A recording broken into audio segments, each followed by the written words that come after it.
Le pont Samuel de Champlain est ouvert depuis quelques semaines à peine. Il reste toutefois certains travaux à faire.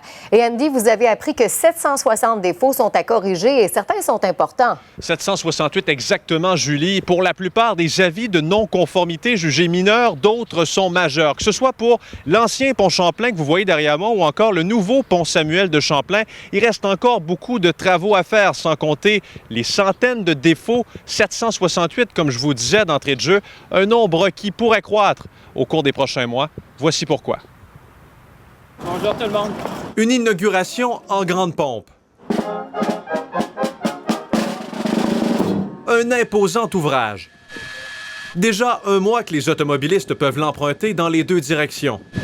L'ouverture du pont Samuel de Champlain a attiré de nombreux curieux. Mais cela ne signifie pas pour autant que le travail est terminé. TVA Nouvelle a appris que 768 avis de non-conformité doivent être évalués et corrigés dans le cadre du processus de certification de la traversée. De ce nombre, une dizaine serait considérée comme étant majeure. Le consortium responsable de la construction, Signature sur le Saint-Laurent, n'était pas en mesure de nous donner quelques exemples dimanche de cas dits majeurs. Il a toutefois pris soin de nous spécifier que ces cas de non-conformité ne compromettent en aucun temps la sécurité des automobilistes.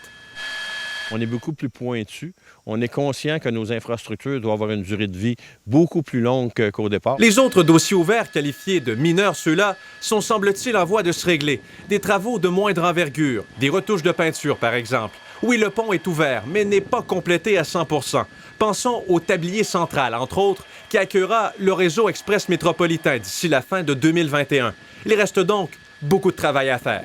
Entre autres, les parapêches à côté du REM n'étaient pas encore bétonnés récemment. Donc, il y a encore beaucoup de travail à faire qui, heureusement, ils ont livré le pont, ce qui facilite la circulation. Parlons maintenant du vieux pont Champlain. On sait qu'il sera déconstruit. Et d'ailleurs, c'est un processus qui risque d'être aussi long et complexe que sa construction. Les noms des consortiums qualifiés pour soumettre des propositions pour le projet de déconstruction ont récemment été dévoilés. Le groupe Champlain Héritage, consortium composé de 4 entreprises, Kiewit Company et Nouvel Horizon Saint-Laurent. L'annonce du consortium qui décrochera le lucratif contrat devrait être faite début 2020. Un autre chantier d'envergure, des travaux qui devraient durer 3 ans, travaux estimés à 400 millions de dollars. Andy Saint-André, TVA Nouvelle, Brossard.